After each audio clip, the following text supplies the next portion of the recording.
Coping with the death of someone else. How should we communicate with a dying individual? Psychologists stress that it is best for dying individuals to know that they are dying and that significant others know that they are dying so that they can interact and communicate with each other about it. What are some advantages of this open awareness for the dying individual? Well, first, the dying person can close their lives according to their own ideas about dying, such as setting and what interventions they do or do not want. Second, it might give them an opportunity to complete plans or projects, make arrangements for survivors, and participate in decisions about funeral and burial. Third, it gives them the opportunity to reminisce, to speak with people who have been important in their lives, and to end their life more conscious of what their lives have been like.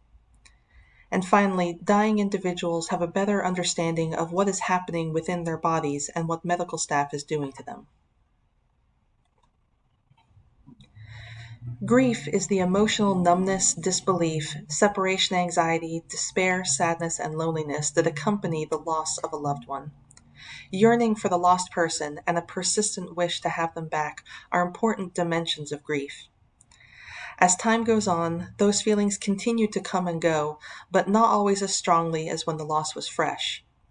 Most of us, about 80 to 90%, eventually begin to turn our attention back to productive tasks and regain a more positive view of life. Sometimes, though, bereaved individuals are still having difficulty moving on with their lives more than 6 months later. When this happens, it's referred to as complicated or prolonged grief. It's especially common in older adults when they have lost a spouse or someone they were emotionally dependent on. Another type of grief is disenfranchised grief. This is when someone is grieving, but that feels like they can't openly mourn, such as when the relationship wasn't socially recognized, like an ex-spouse, a hidden loss, such as an abortion, or a circumstance that is stigmatized, such as death because of AIDS. Hiding or suppressing expressions of grief makes it difficult for someone to grieve successfully, and their feelings can be reawakened by later deaths. When coping with grief, there are two main dimensions that we have to deal with. One is loss-oriented stressors. These involve dealing with your feelings about loss, both the positive and the negative. You might be sad that the person is gone, but if it had been an especially long and painful process, you might also feel some measure of relief that the suffering is over. That would help you cope better than ruminating about how much you wish they were alive. Another dimension of coping with grief is restoration-oriented stressors. These are causes of stress that have indirectly come about as a result of the loss, such as changing identity, like from wife to widow, or having to master new skills, such as if your spouse was always the one to handle the finances and now you're trying to figure out how to deal with that on your own.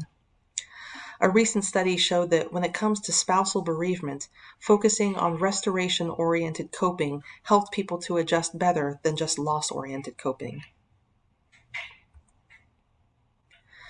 Finally, traditional forms of mourning vary greatly across cultures. Some prefer to bury, some prefer to cremate. Some tend to have small private services, others tend to have large public affairs. Some funerals are quiet and solemn, others might be loud and boisterous celebrations of life.